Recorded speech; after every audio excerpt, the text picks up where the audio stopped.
Selamat pagi. Hai korang. Hai korang, Hai, saya Pika. Kenalkan Pika yang semandak sabar tu ha. Boleh bakal kau. saya Zakrul atau nama glamour Zack. Hai korang, nama saya Aida. Nama saya Nuna Suhana Najwa binti Muhammad Jaiz. Nombor matrik saya 200279. Memandangkan hari ni kita nak bercerita pasal topik zoo negara, saya rasa saya nak jadi salah seekor haiwan yang ada dalam zoo. Cuba teka, apakah saya?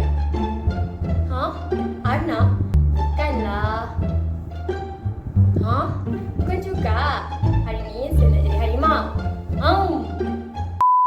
Okay lah, hari ni saya nak cerita pasal zoo negara. Dan kepentingan dia, korang kat sana, korang kat luar sana mesti tahu kan apa benda tu zoo negara. Tapi aku rasa tak semua tahu kepentingan dia kan. Korang rasa korang tahu tak? Okay lah, zoo negara ni, zoo negara kita, zoo negara yang terletak di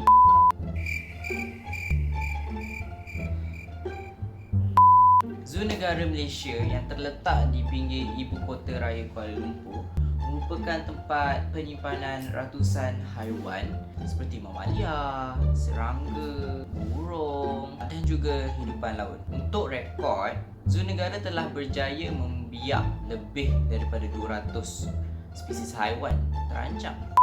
Seterusnya, saya nak teruskan dengan Pika. Agak-agak apa dia nak cakap? Okay, so hari ni Pika ditemani dengan Peter Panda akan bercerita berkaitan dengan masalah yang dihadapi di zoo negara. Okay, sepatutnya intonasi kena sedihkan. Berkaitan dengan masalah zoo negara. Okay, baru betul. So, kita sebagai rakyat Malaysia tak pernah tahu pun ataupun tak pernah terlintas pun yang sebenarnya zoo negara menghadapi satu krisis di mana hanya pihak mereka saja yang selama ini menghadapinya.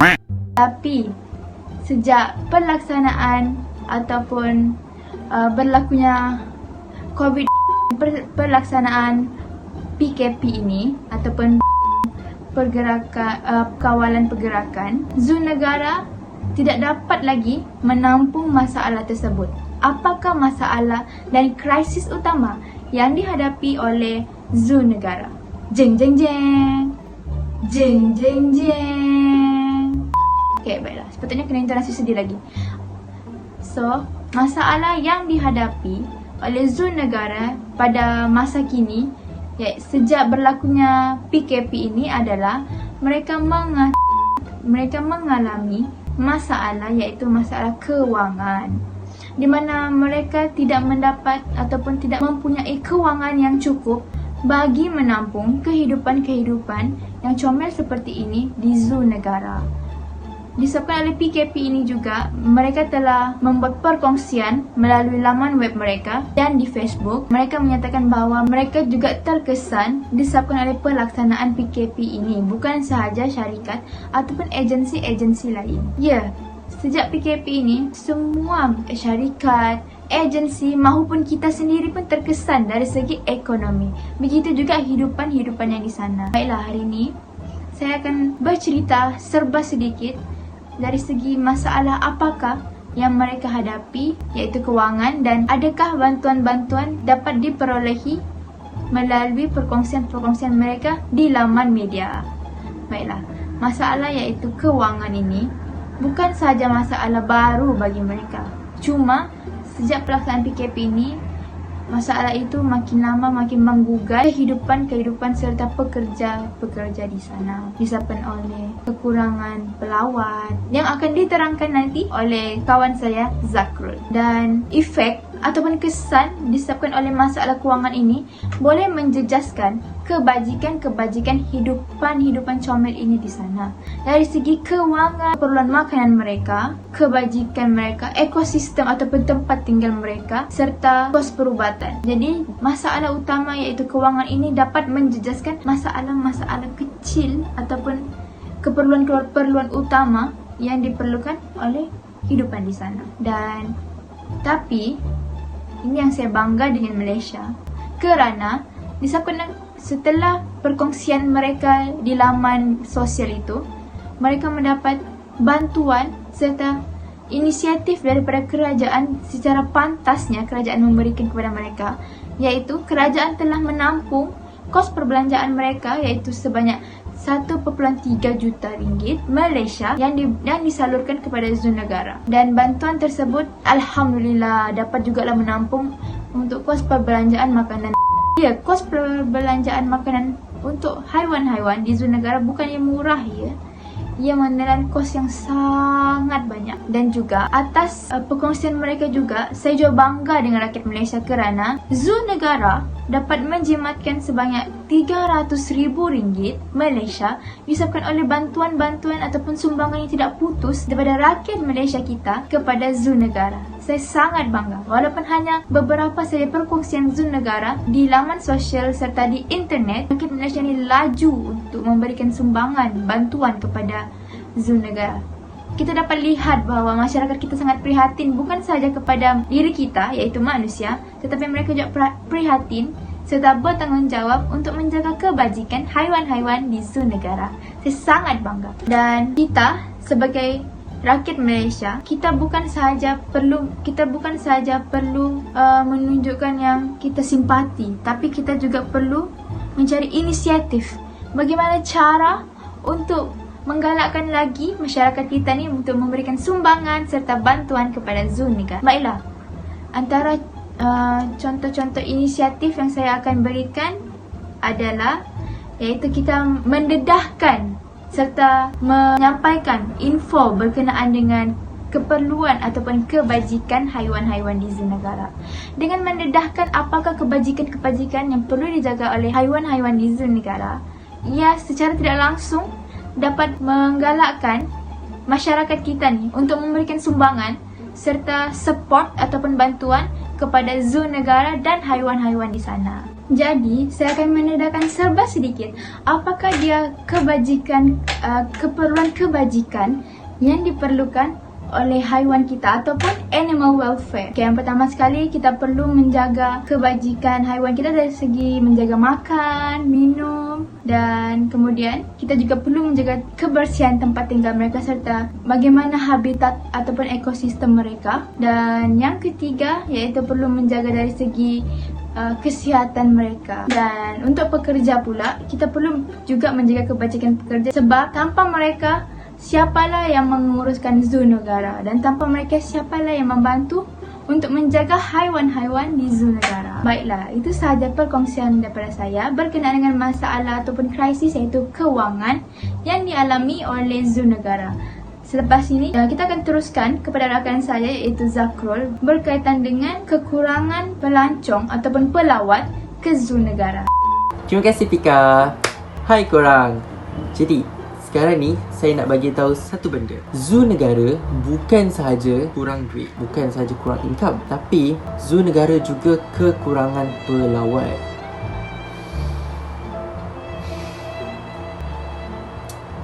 Betul.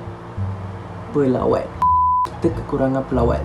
Zon Negara kekurangan pelawat. Benda ni bukan berlaku time Puan Rona ni datang, okey? Bukan. Benda ni berlaku tahun demi tahun. Sebab untuk pengetahuan semua, pada tahun 1996, Zon Negara telah mencatatkan jumlah pelawat yang terbanyak, iaitu sebanyak 1 juta orang pelawat dalam masa setahun. Namun, mengikut statistik yang terkini, Zon Negara cuma memperoleh 350,000 pelawat sahaja dalam masa setahun. Jadi, jika kita bandingkan nombor ini 1 juta dan 350,000 orang, perbezaannya amatlah jauh dan berbeza. Jadi kat sini bagaimana benda ni berlaku sebenarnya? Okey, untuk yang tak tahu sebenarnya, baru-baru ini, tapi tak adalah baru-baru pun sebenarnya, Zon Negara ada buka satu pusat pemeliharaan untuk giant panda. Yep, korang tak salah dengar, Giant Panda. Giant Panda yang korang selalu tengok dekat TV3 tu, yang comel tu, yang warna hitam putih tu. Sekejap, panda memang warna hitam putih. Yang Kung Fu Panda tu. Itulah dia. Zon Negara telah membuka satu pusat pemeliharaan untuk memelihara populasi panda yang berada di dunia ini. Okey.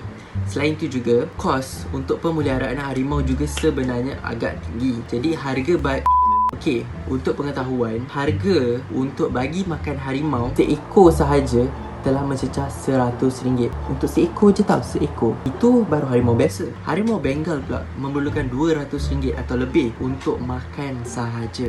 Jadi kalau korang kira dalam setahun untuk seekor harimau okey, untuk seekor harimau sahaja memerlukan RM400,000.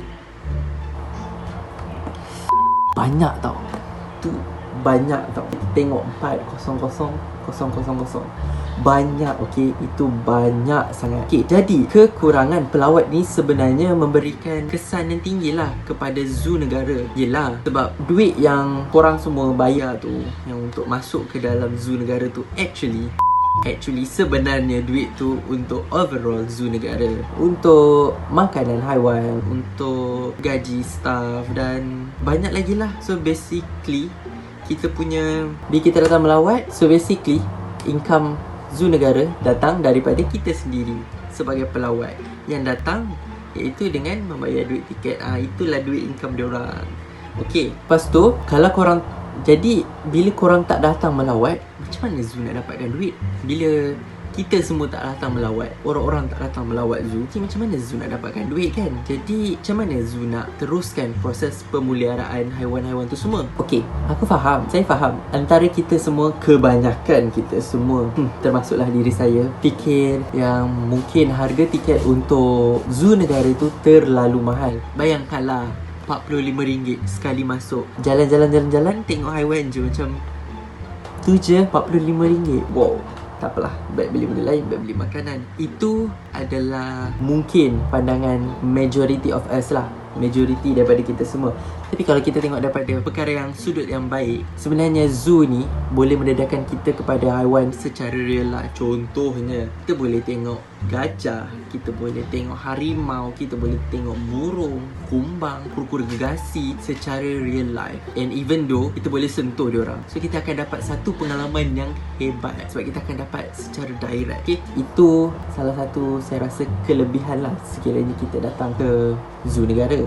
Jadi bagi pendapat saya, sebenarnya kekurangan pelawat ke zoo negara ni disebabkan oleh ada antara kita ni tak tahu apa kepentingan zoo. Mungkin ada yang tahu tapi dah lupa, ataupun ada yang tak tahu dan tak nak ambil tahu pun. Jadi bila kita tak tahu kepentingan, kita macam buat apa, bukan dapat benefit pun.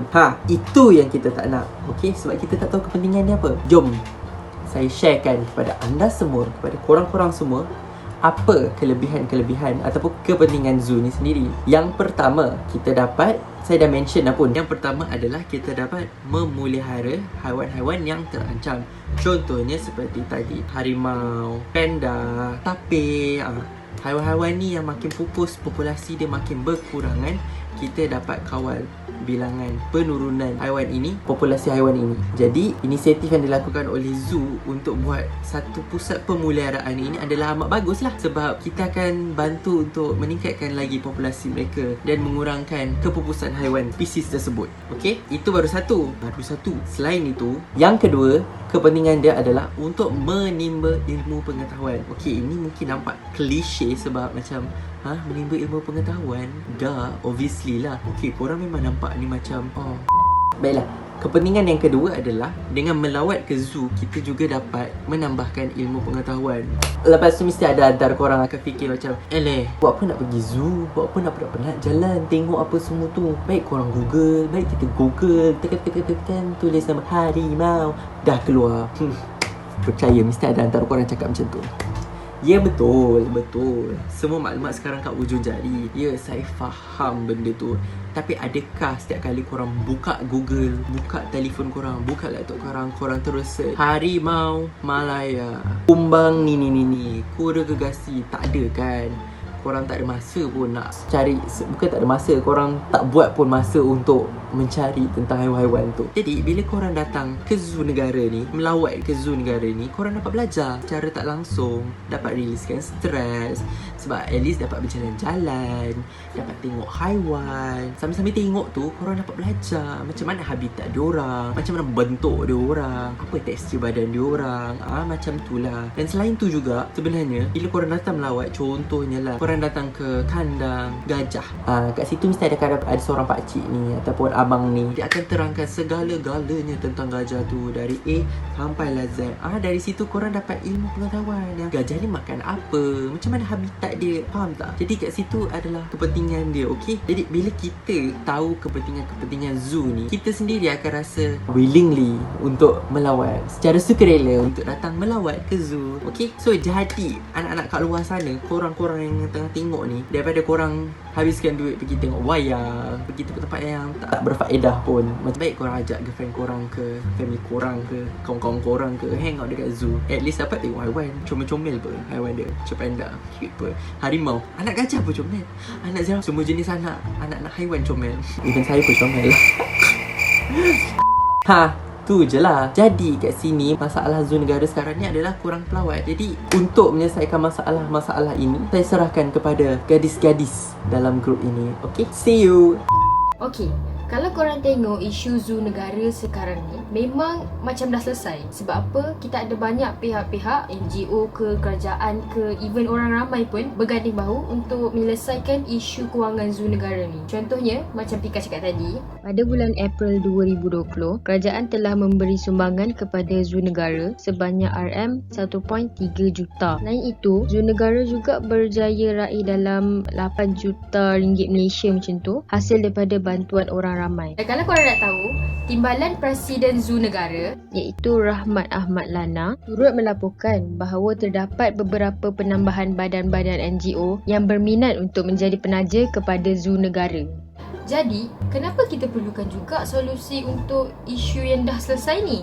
Okey, peningkatan dana daripada organisasi luar memang boleh selesaikan isu kewangan zoo negara. Tapi masalahnya dekat sini, cara yang diguna pakai sekarang ni adalah lebih kepada solusi jangka masa pendek. Seperti yang kita tahu, kebangkitan isu kekurangan dana zoo negara ni adalah hasil daripada tweet viral. Dalam tweet viral tu, dia ada selit sekali dengan awareness tau, di mana dia suruh macam rakyat Malaysia ni supaya bantu zoo negara. Jadi dari situ orang ramai mula simpati dengan isu ni. Lagi-lagi bila ada lagi satu gambar viral which seekor singa ni kelihatan sangat-sangat kurus akibat daripada kena catu makanan. Jadi dari situ orang ramai pun mula menghulurkan bantuan.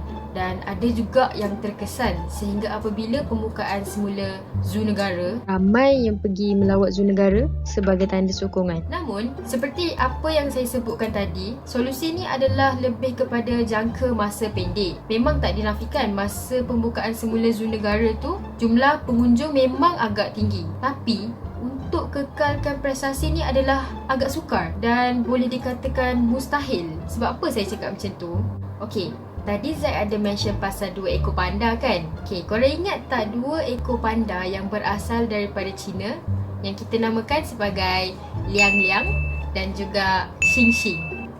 2 ekor panda tersebut merupakan strategi zoo negara pada tahun 2014 supaya diorang boleh tarik minat para pengunjung untuk datang dan melawat zoo negara.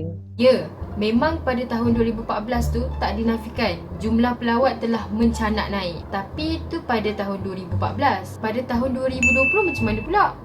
Okey, pada tahun 2020, 2 ekor panda tersebut masih lagi berada di zoo negara. Tapi sedihnya, orang tak datang nak tengok dah. Orang yang datang tengok pun terdiri daripada golongan sukarelawan yang mana diorang ni bayar RM30 supaya dapat bekerja dengan zoo negara. Kiranya diorang ni bukanlah nak tengok panda sangat pun. Bayangkanlah, publicity oleh 2 ekor panda comel ni pun rakyat Malaysia boleh lupa macam tu je. Ini kanlah tweet viral je. Sekarang ni pun kita nampak impak daripada tweet viral ni semakin terhapus dalam kalangan rakyat Malaysia. Jadi apa solusi yang kita boleh ambil untuk jangka masa panjang Macam mana kita nak buat ni wah?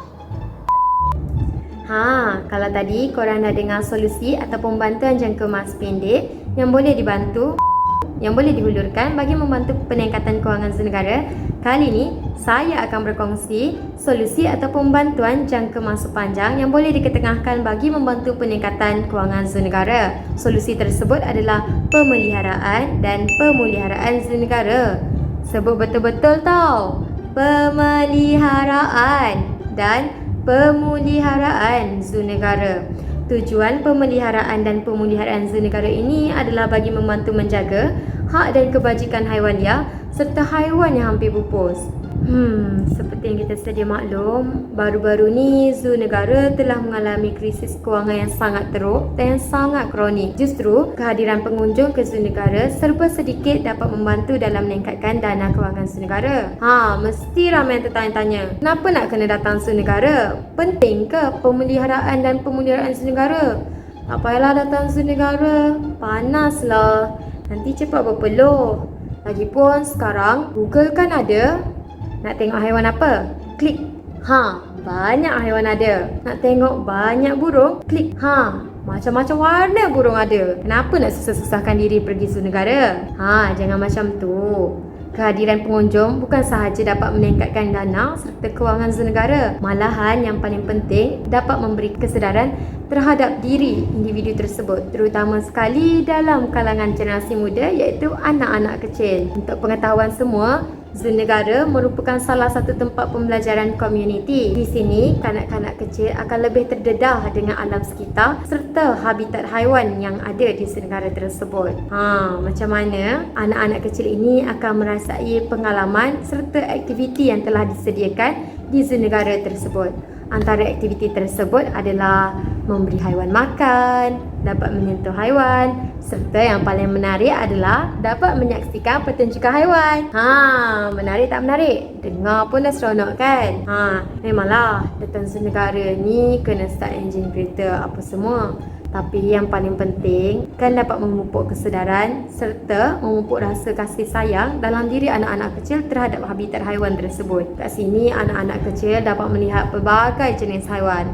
Antaranya gajah, harimau, panda dan burung enggang. Bukan anak-anak kecil sahaja tau yang boleh belajar melalui kunjungan ke zoo negara. Orang dewasa seperti kita pun boleh belajar. Di sinilah pelbagai lapisan umur, masyarakat dapat menghargai serta mempelajari habitat kehidupan haiwan liar tersebut. Justru masyarakat akan lebih prihatin dan nilai kasih sayang terhadap haiwan akan lebih dipupuk.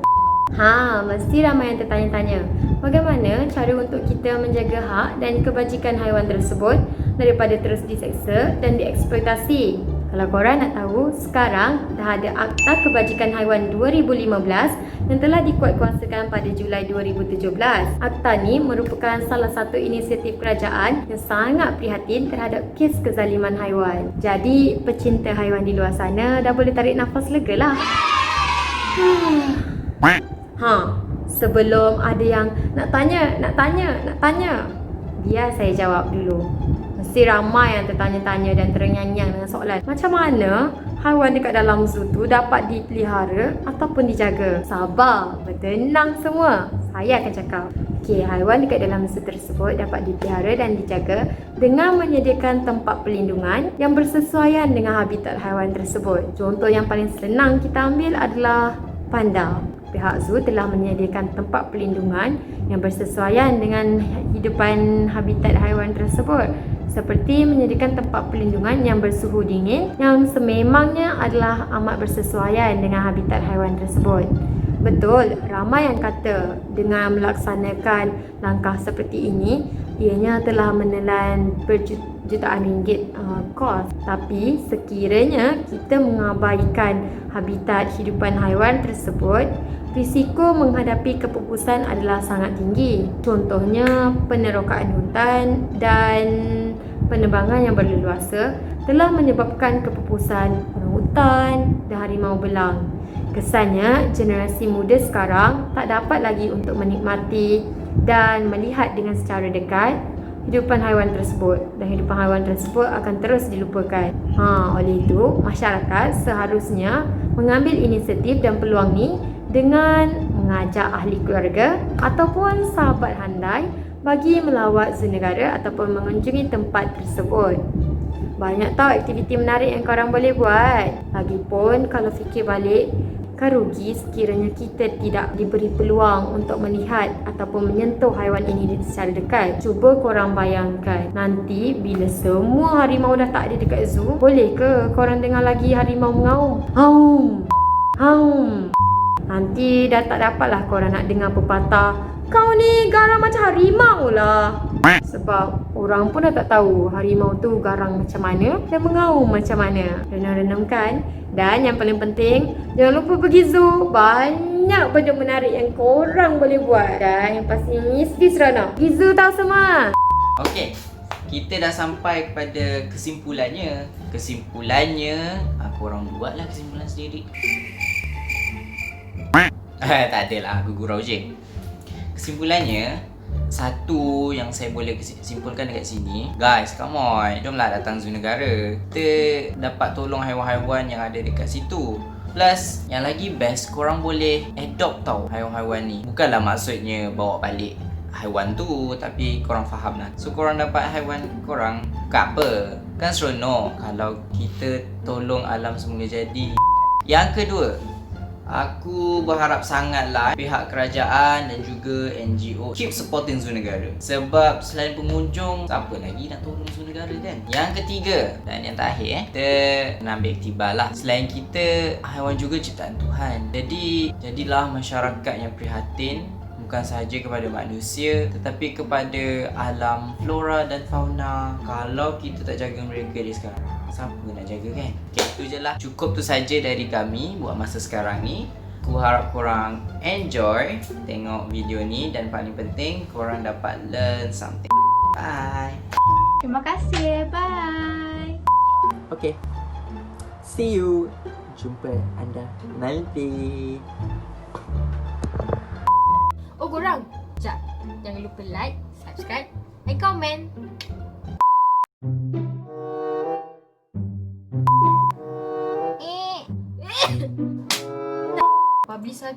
Publisasi apa? Organisasi luar memang boleh menyelesaikan. Mana kita nak buat Nasuhan Najwa? Macam panjang sangat pula. Baby shark do do do do do, baby shark do do do do do, baby shark. Mommy shark do do do do do, mommy shark do do do do, mommy shark. Tak payah panjang lah.